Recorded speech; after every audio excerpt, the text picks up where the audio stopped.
Welcome back to the Speaking and Communicating podcast. I am your host, Roberta.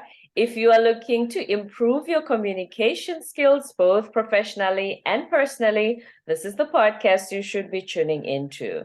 And by the end of this episode, please remember to subscribe, give a rating, and a review.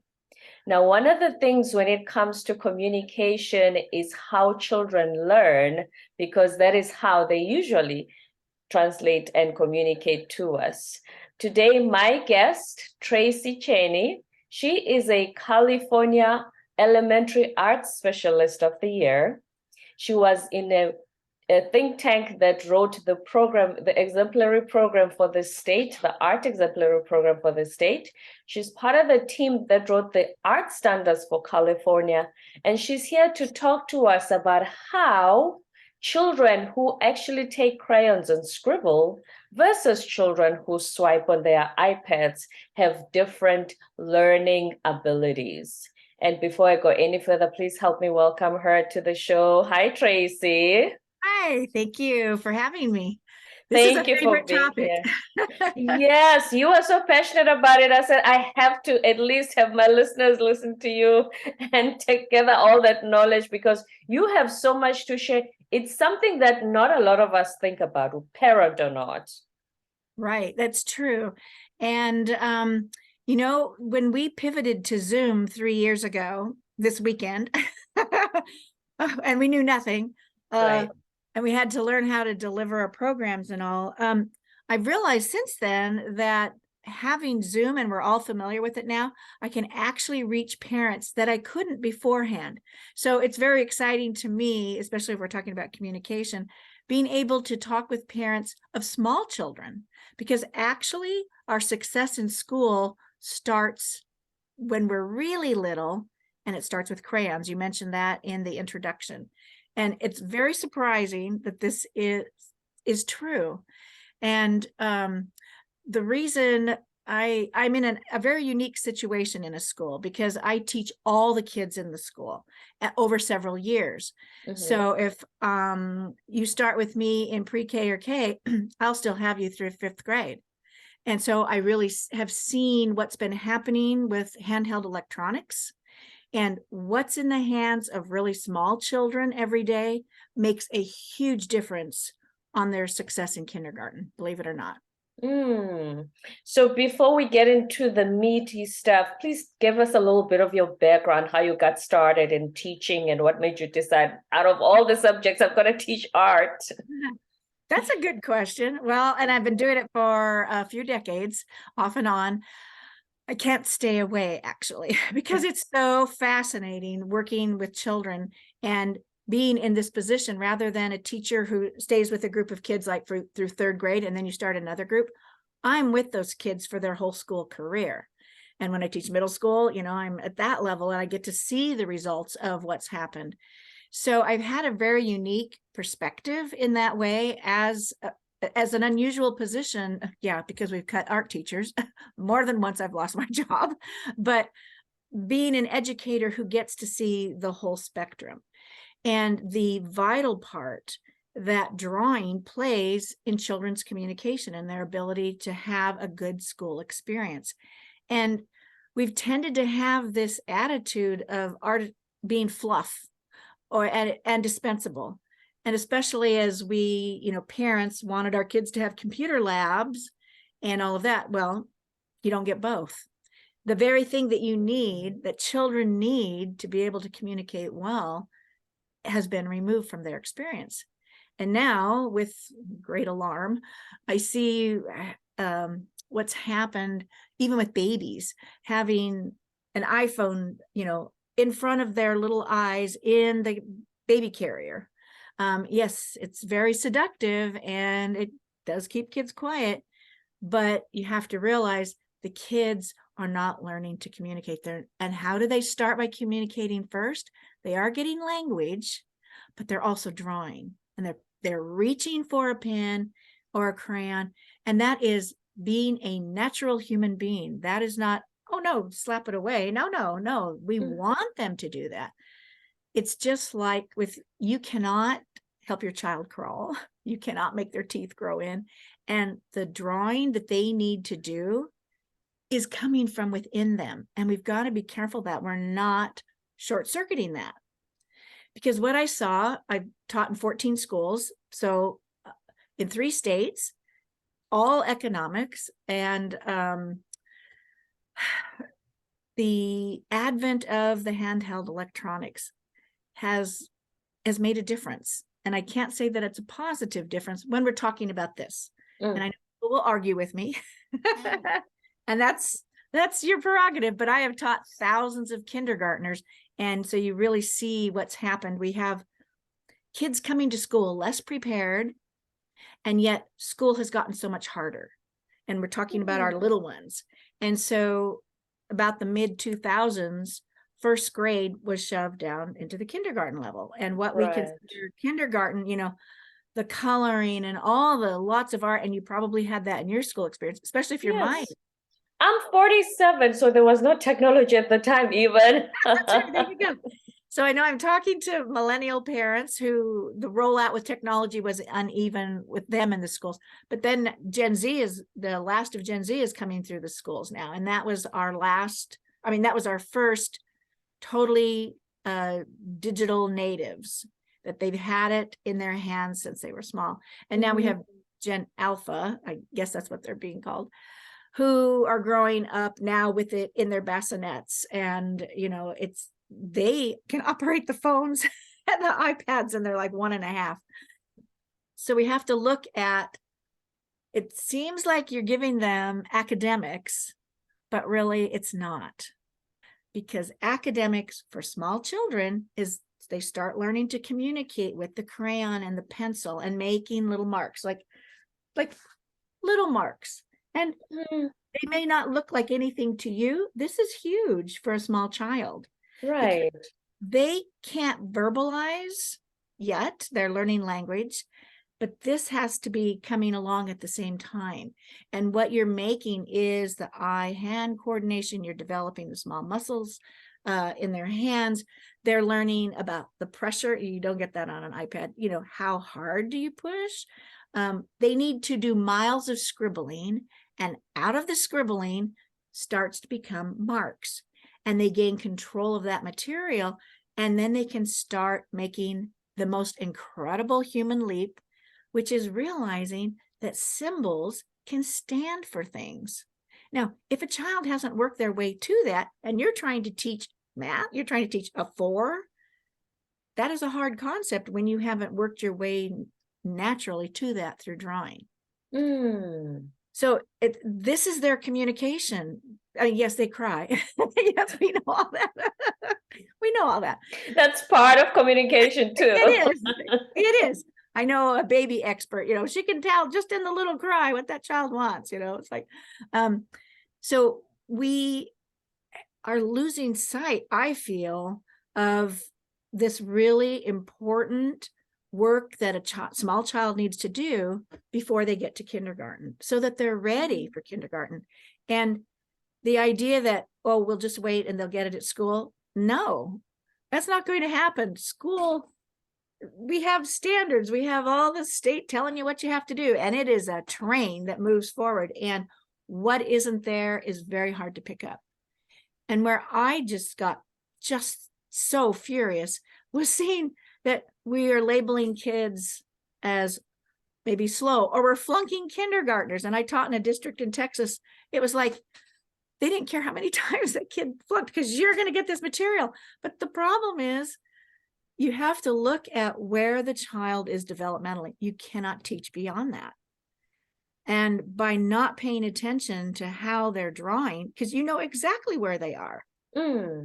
So when I have a class come, and I like to work with a classroom teacher, and we have the kids like just draw their family. That seems like a very simple thing. But from that, you can see exactly where the kids are. And you can see the kids that are ready to go on to read. They're ready. And then the children, now you start looking at their drawings. And if they're drawing when they're 5, looking at what a typical 3-year-old drawing is, it doesn't mean that they are learning delayed. It may be that they have had electronics and they have not Instead of spent the time. scribbling Right. themselves. Yeah. Scribbling is what's going to get you into Harvard. Who Because we need a good knew? That should be copyrighted. Who Yeah, I know. knew? That's my job. It should be It's covered. it's getting you the right start, and it just pains me. Okay, so we've dropped cursive because if it's not taught on the state test, we're not teaching it. And so, okay, the kids can get by because they're typing, but there's so much in that, the fluidity and all of that, and the patience and the focus. So what I'm seeing in middle school, kids coming in at 6th grade or 7th grade that have not had any art in the elementary school, I am seeing more and more boys so crippled, and the way I cannot undo if they're holding pencils like this. I can't undo that in a semester.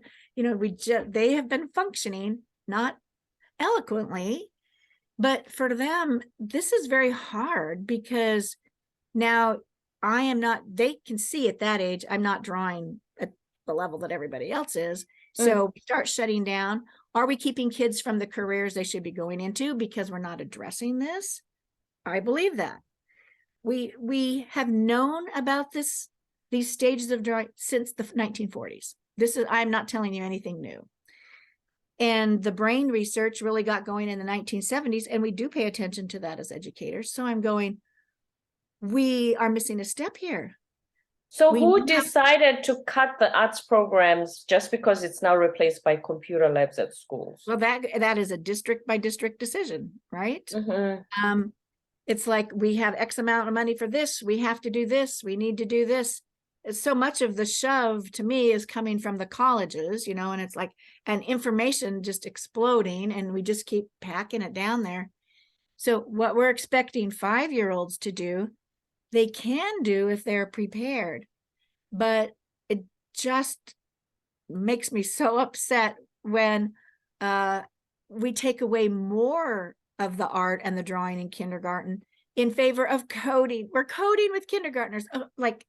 I'm sorry, but that Really? to me, It's starting at kindergarten. skill. I saw someone advertising a coding camp for, I think it was 12-year-olds, like just before teen age. So now it's gone to 5 years old? Well, I'm just saying, you see the push down where it's like, well, this is what they need for jobs, because we're always thinking education is about preparing, people for life and for jobs. And we're going, okay, they're going to need this for a job. But I'm going, just like we're putting the cart before the horse, and we're feeling like doing what's normal and natural in how you develop your communication as a small child, that we're just kind of running over that instead of saying and realizing this is how a child develops. This is where they need to be in their drawing to be able to learn to read and write easily. And you can see it in their drawings. I'm just going to show you. Please explain that more, because a lot of us are not privy to this information, especially. I know. Yes. I know. So let me just show you when I work with a teacher and we have all the kids like draw their family or draw themselves, and you can put them up like on a line and look and group. I mean, you can already figure out your reading groups from that.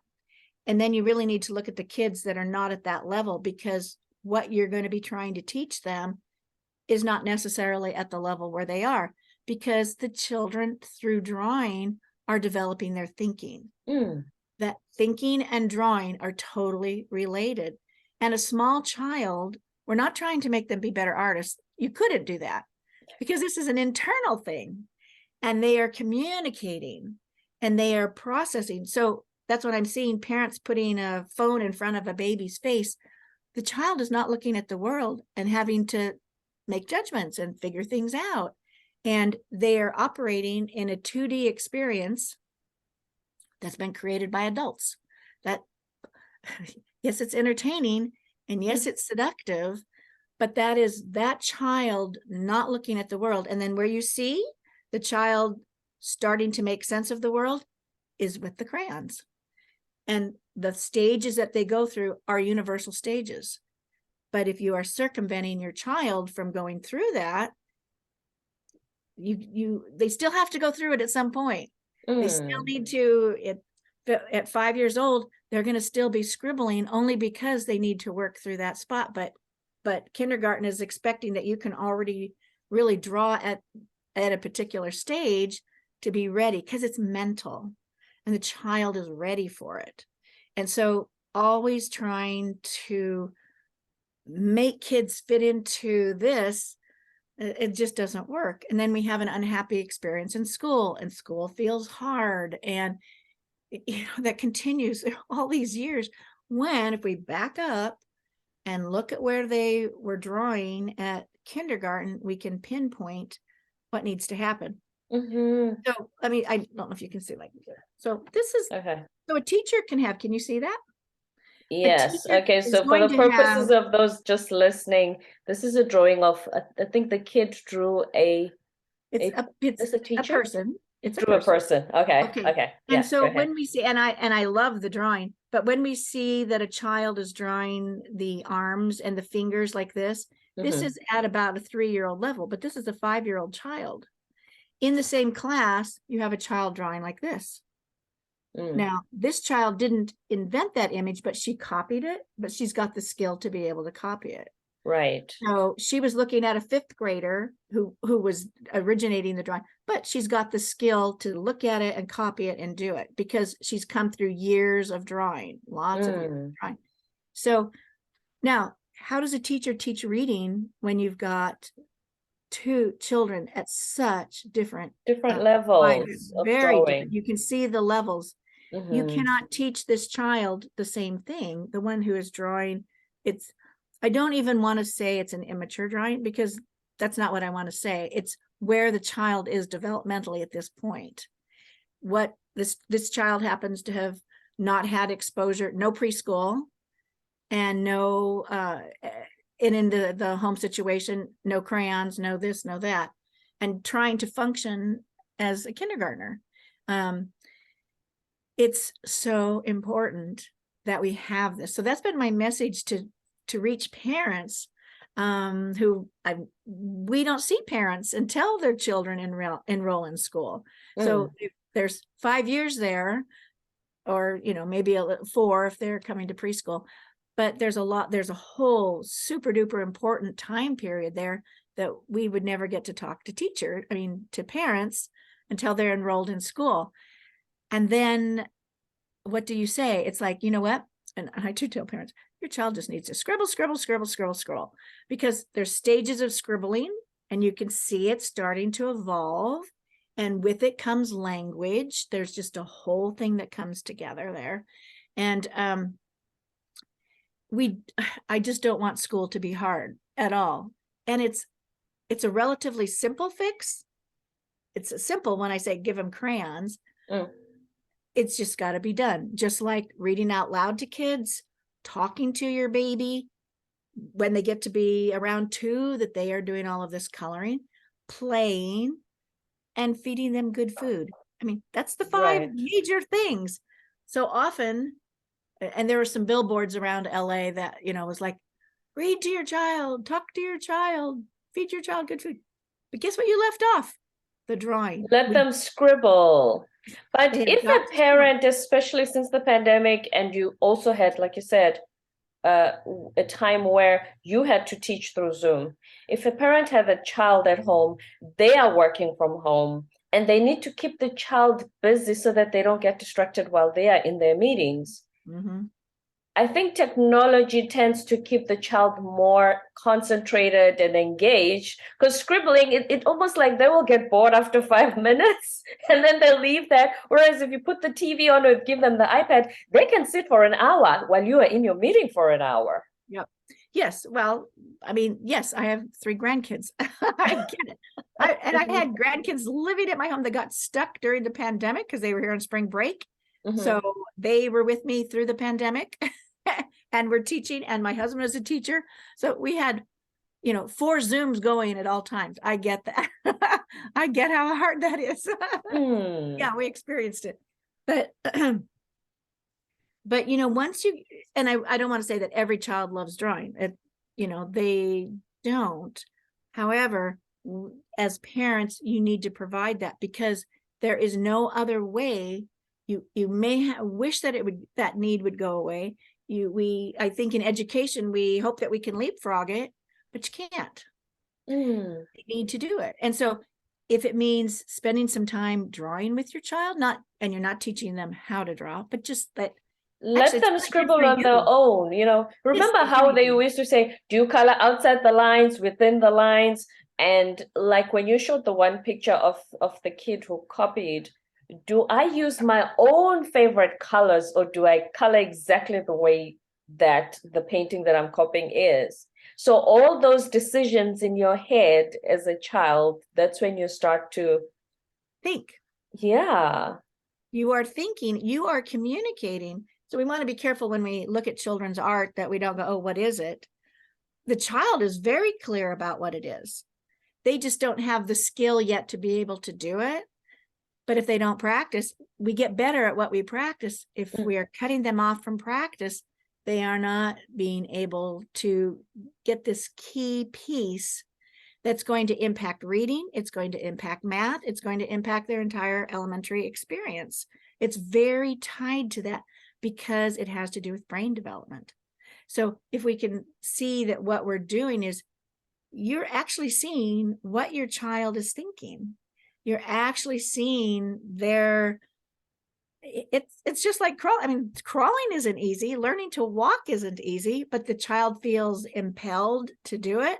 Eventually everybody's doing it. They do it at different times and in their funny little ways. This is the same thing. So a child who might be reluctant because all this, the technology is more fun, but it doesn't have to always be drawing. I mean, of course there's Play-Doh, but blocks and all those things are very important too. And one of the things that I was very interested in was, we say that there's a tendency to say that, oh, girls develop faster than boys. But I think really what it is, it's the subjects that girls tend to be interested in can be measured in school. But if we look at what boys are doing, especially in pre-K and K, where we're still allowing them to be children and develop in this way, boys have a spatial intelligence. And you see it through the blocks and through the trucks, and and that has a huge interest. And where does that come out? Well, I have moved a lot of times in my life, and the guy that can come with the moving company and looks at everything in the house and tells me how much stuff I have and how that's going to fit in the truck, and then they get it so precisely, and I'm just like, just get it in the truck. I don't care. That is spatial intelligence at work. And, architects and engineers and all of that, STEM. Spatial intelligence, but we do so little of teaching that in school. And then we take away the art, which for most kids when they're younger, they're visual learners. I am the one teacher. They may not like art particularly, but I am the teacher teaching in their style. That when we talk about the teachers who love to teach reading, and they do, and you have to be that way, as a first grade teacher and a kindergarten teacher, and they love it, but they are a different type of learner, and they are teaching, through, it's audio, it's all of that to teach reading. And when we just keep taking away from kids from what they naturally do when they're at this age, because they are not analytical thinkers. That's not going to develop. We are kids. We live in our right brain. They have magical thinking. They have it. It's very hard for a small child to know, is this real or magic? I mean, it's all kind of the same. And you eventually, that you lose that. But school and adults, when we spend most of our day in left brain thinking, which I know we've heard all of those terms, but it's the very, it's the analytical side. It's talking, it's being precise. It's the right answer. But when you're working in right brain thinking and creative thinking, you're working in the unknown most of the time. You Imagination. Figure it out. You have to figure it out. You don't know. So when we are giving kids all, that they're spending a lot of time in games and all of that, they're not having that opportunity to work through longer problems. and the issue of learning to draw. And believe me, even as an art teacher, I don't teach kids how to draw at that level. We're introduce them to things like different kinds of lines, developing their perception. Oh, that is a circle. Oh, okay, I can do that. And we practice those kind of things so that they can make sense of what they're seeing and actually be able to capture it.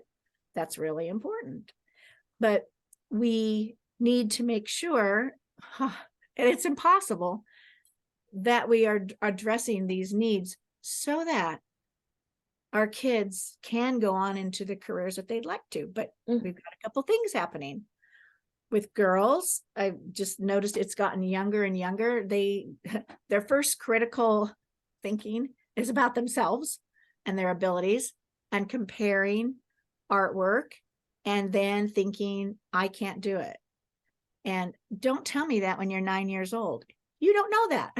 Let's keep practicing. Let's keep doing. Exactly. You're still young enough. Yeah. And isn't that, sorry, Tracy, to interrupt you. Isn't that the age, when they talk about all the subconscious things you were fed and how you're just living on autopilot, because they only say that age of 0 to 7, that's the critical age where you're like a sponge. Everything you hear, you absorb, and then you become the grown-up that from age 0 to 7, how they resolve conflict, that's how you're going to resolve conflict. How they communicate it, that's how you're going to communicate. So if at that age, that kindergarten age you're talking about, and you miss out on this natural ability to learn through scribbling and art, it sounds like that's also the critical period, that if you miss out on that, there's going to be problems later. It is critical in that you have come to that information from within yourself. It's not coming from without you. It's coming from within you, and that you're figuring those things out. It's not that you can't get it, but I certainly do encourage, especially if I'm seeing talking about in junior high with boys that are just very hampered and all, is just doodling. I'm not telling them to scribble necessarily, but they need a lot of experience to be doodling. And the problem is when we get to that age, now we're putting a grade on it. So your grade, it's being judged. They can't just freely express themselves. And it's like, if you will do this at home, I'm just talking to a child, just practice at home, because that's what you need to be doing. And it doesn't have to look like anything. And we don't need, but now they can see, because when you get to age 10, there is a human development hump there. And that's when kids really want to know how to do realism. So it's interesting. Some people don't like teaching that age because it's called the struggle for realism for a reason. You're trying to make things look real. We may wish that they could just work in the abstract, but that's not where they are. They want to know how to do things and make it look real. That's important to them. Whereas when you're at the small age, it's in just a whole different realm. And some people really love that. It's far more spontaneous. It gets, harder when we're at this point of really wanting to understand how to draw things. So yes, at that age, I am teaching kids how to break things down so that they can go forward in their drawing, because that's what they need to do, is keep doing it. Even if you think it doesn't look good, but think about yourself, where you are in how you judge yourself as your art ability. Is it like some people have it, some people don't, or it's a natural, or it's a gift? Well, I can tell you, I didn't have that. I taught third grade for a couple of years and then realized, gosh, I wish I'd gone to art school. I really want to know how to do that. And so I quit and went to a really hard art school with very talented people. And I was 25 and I did not have that background, but I had to work really hard to get it, because it was just something I felt like I had really missed out on. And so I understand that. And that's why I really like teaching it, because it wasn't something I got. And oh my gosh, being a 25-year-old female with hotshot 18-year-olds that were the tops in their high schools, and they got all these scholarships, and you're with them. But what was interesting is they didn't have the work ethic that went with it always. And I had to work, and talk about going through the comparison and being a female where that thing is rattling inside of you, you know, and you're fighting that within yourself. So I understand that. And so that's why I like teaching it, because one, it is really important. And we, in this country, you know, we used to be tops in innovation, and other countries are beating us at that. And what did they beef up? They beefed up the art programs. They beefed up all of that creative thinking and being able to do all of that. And it makes a difference. It makes a difference. So it was really interesting, you know, to talk with parents who own, you know, in parent teacher conferences who own businesses. And they would say, yeah, we hired the young people because we wanted their creativity. And they said, they can't think outside of the box because they've been taught, you know, there's one right answer, and they're kind of dependent upon that.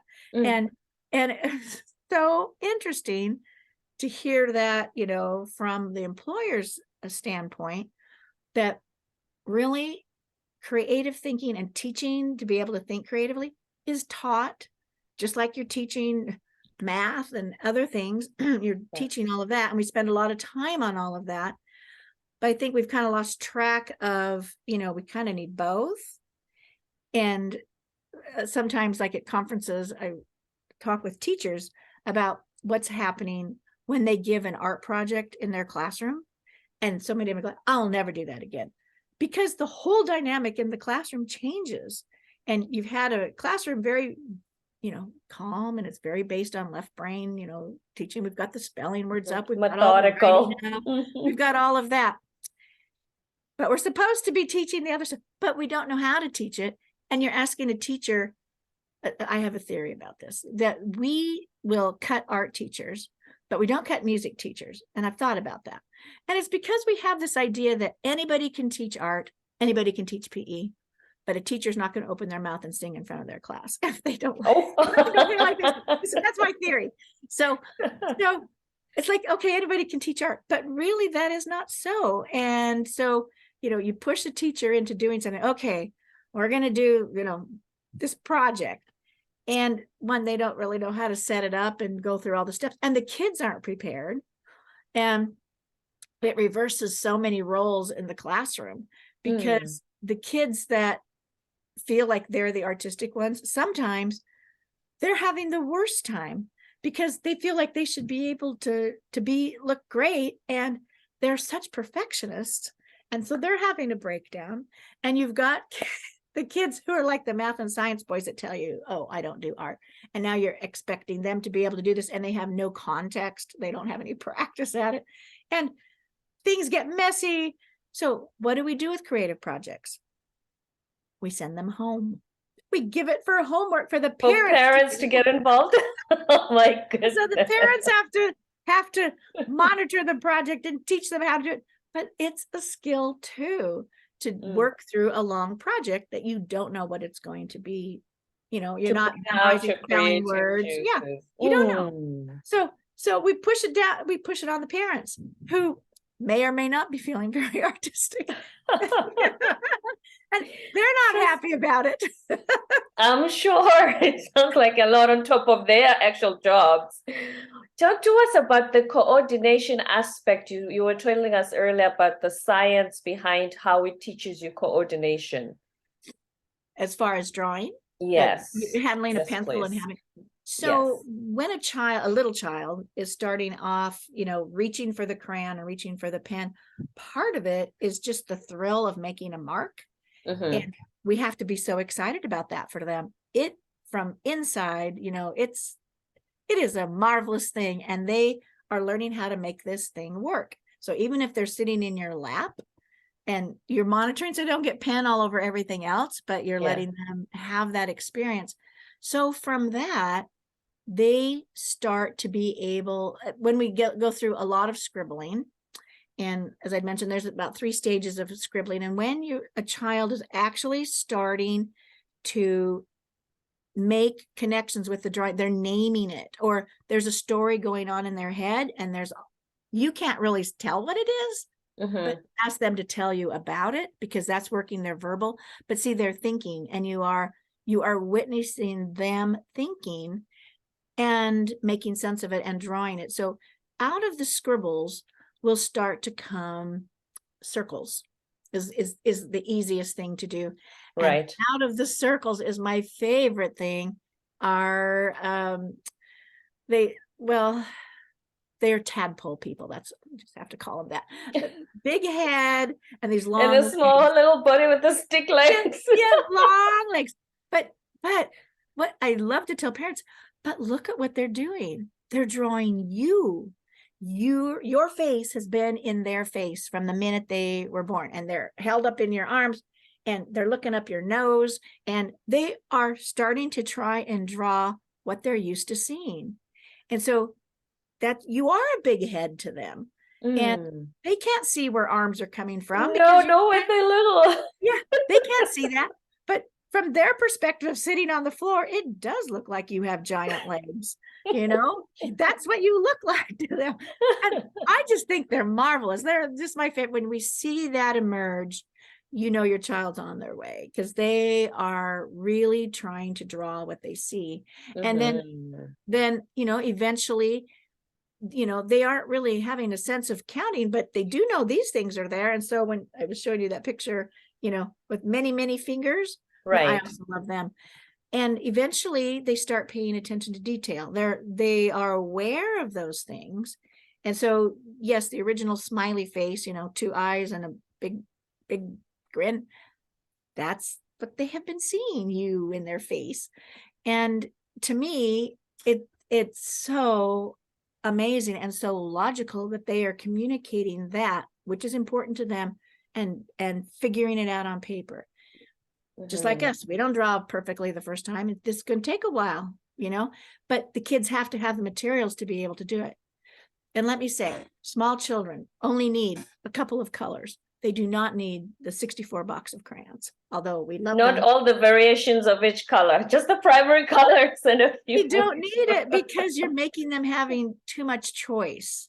That's not the important thing. And kids are not going to until they get to 5, when they've worked through all of this stuff. The color has nothing to do with, like, well, there must be something wrong. The grass is green, but he's making it purple. It has nothing to do with the grass. It does. The color it's an internal choice that they are choosing. There's something, they may not even see the green grass yet. They may not see that. So we can't be, correcting them. This is not a correcting thing. It's providing more opportunity, and just provide more paper and provide time. And maybe it's like, if you're cooking dinner and you need to have the crayons out, and there's like 10 minutes of doing that before we run off and watch the show that we want to watch or something, you can build it into your routine. I think it's awesome if you have a flat sketchbook, and a parent or a sibling can draw with a small one, not to tell the small one what to draw, but more have a conversation, like, well, let them lead the conversation. But it can also be, we were at the grocery store, and remember when we saw the oranges? Do you know that shape? That's a circle. And we can draw that.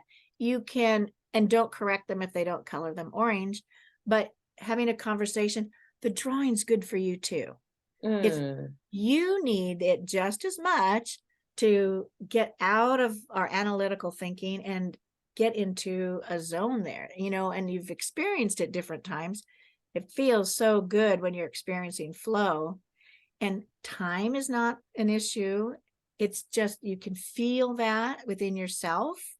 That why did adult coloring books take off? I'm about to say, I buy adult coloring books because I've always considered myself as someone not artistic or creative. So adult coloring books, I find that they really help me get calm and Exactly. just slow down from all the noise and the red race and the chaos. They really help me get calm for a moment. So look what you're doing with your thinking. You've switched your thinking. You've switched to your creative thinking. You've switched to right brain thinking, however we want to label this. You've switched out of the other, and time and all of that exists with left brain thinking, and so much of our life is ordered that, and we spend so much time at school with that. But this is, equally important. I would say more so, but especially with a little child, that's where they actually live. I mean, even if we're talking about brain waves and all of that, that's where they are. So if you can participate, you as the parent can participate a little bit in their world, that is a wonderful communication tool for both of you. Just the feeling of it, because yes, you're reading, having like the bedtime story, and you're talking with them, but you're actually participating in their activity with them. You don't have to do the same thing. It can just be side by side. And little kids actually, when they're small, don't totally interact really with each other. They'll play side by side. So you can have drawing side by side. It can be what you want to do. Or sometimes you work on the same coloring drawing together. They color from the left and they say, Mommy, help me. And then you do it from the right side. And then don't do it for them, because they do their side. Yeah, yes, they have to do their side for sure. But it does you a world of good, and it's a communication between you and you parent and your child in a non-verbal way. But that's where your child is, and what they're developing is that non-verbal communication. I mean, they're studying everything about you as it is, and being able to read your face and all of that. But this, when it feels good, and you don't have to spend a lot of time doing it, but just the fact that you entered that experience with them and can have a conversation about what it is they're thinking about, or what are they doing. And they may not even be able to verbalize that to you. They don't have the language skills yet, but they are thinking about it because you're seeing it on the paper. And that's how they're currently communicating at that stage. Yeah. And they'll get the language, but this actually comes first. I mean, all of that. Yes, they are communicating with you in so many ways, and this is one of them. To me, this is academics for small children. This is, don't worry. Yeah, they'll get exposure, yes, to the ABCs, and you're reading and you're giving them inflection and, how we do a book. But at preschool, there is an expectation that you can sit and listen to a story. So you as a parent just doing those kind of things, you are communicating, this is how we work at school. You may not be at school yet, but by the time we go to kindergarten, there's already an expectation that kids know how to use scissors. They do know how to control a pencil. So when experienced kindergarten teachers say to me, I can't believe that I'm having to teach kids to color. I mean, that's quite an indictment. Can I tell a quick story about this? Sure. So my boyfriend's oldest son, he's currently in medical school. The other day he said to me, wait a minute, I remember when we went to his first PTA meeting in kindergarten, the teacher said, in all my years of teaching in kindergarten, I have never seen a child who cuts he cuts exactly on the line. And look how that translated to his job. We want that person. Precision. They said we don't teach him to cut at home. I think when he plays, he because there was no technology back then, he was just practicing with everything and just testing everything out. That means when he saw a little scissors, he would cut by himself. They said she said, I have never seen someone who cuts with such precision for a 5-year-old as him. Today's in medical school. Isn't that amazing? But see, that's an exact story. What I'm saying, what you're doing in kindergarten is going to impact you in college. And kids just need to, I mean, this little one could cut on a line, but kids just need to cut confetti. It doesn't really matter.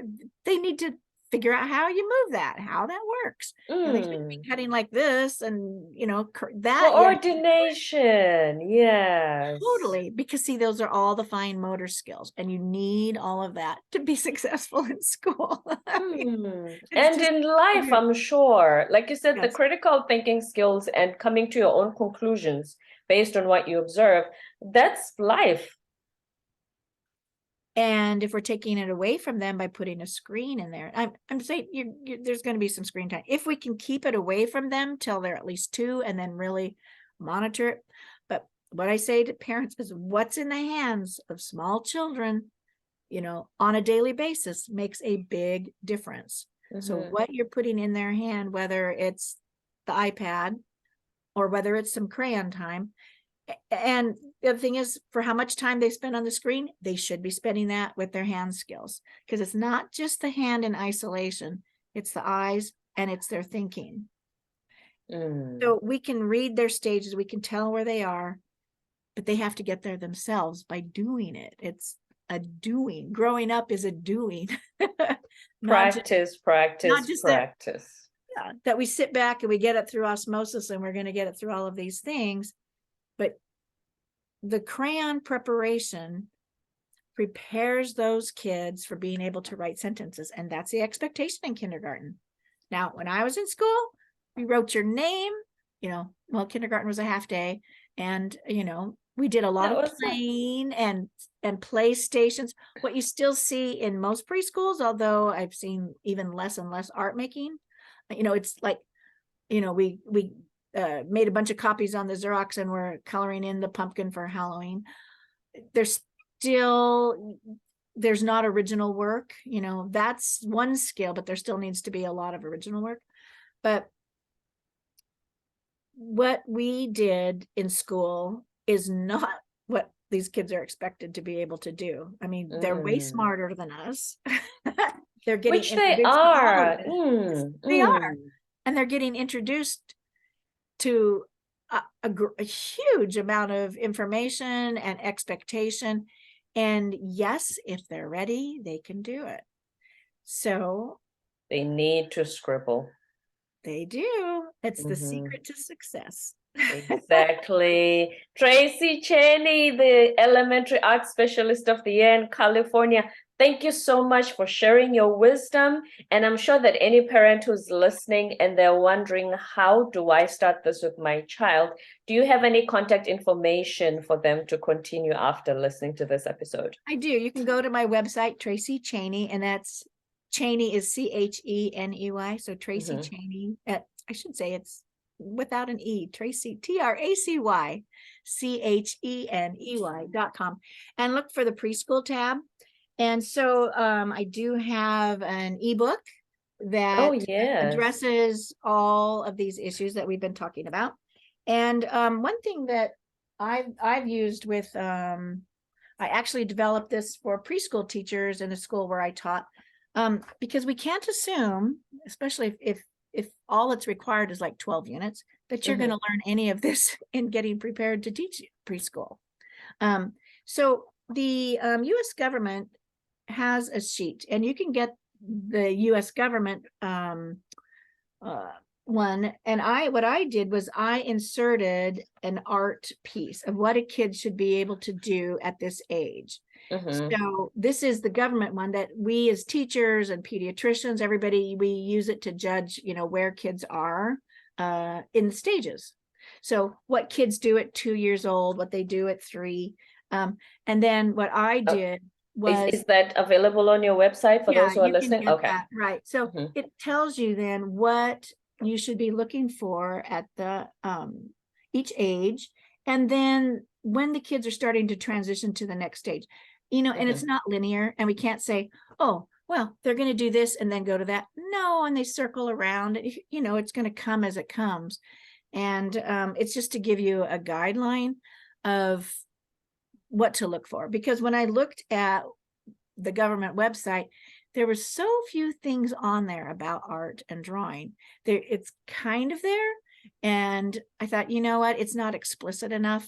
And when we're asking teachers to be responsible for all of this, but you don't lay out what they should be doing, and that's not their specialty, it needed to be a little more explicit. So that's why you can pick up that on my website too and see, oh, well, this is what we should be seeing when we're starting to do closed shapes. Oh, when a child naturally does that instead of just lines, but they catch the tail of it. Now we're starting to be ready to learn to make letters. When we've come to that naturally, then yes, I understand now something about that. But until they get there, it's just kind of trying to make a little kid memorize things. So anyway. Thank you for So, letting me tell you my passion project. My goal is just to let parents know, and preschool teachers and Head Start and all, that we just need to don't shortcut this. It's very important, and it is the work of small children. So make them do the work. make them do the work. TracyCheney.com. Thank you so much for being on our show today. If any parent, art teacher needs any resources, you will find them at TracyCheney.com. Thank you so much for sharing your wisdom. Don't forget to subscribe, give a rating and a review, and we'll be with you next time.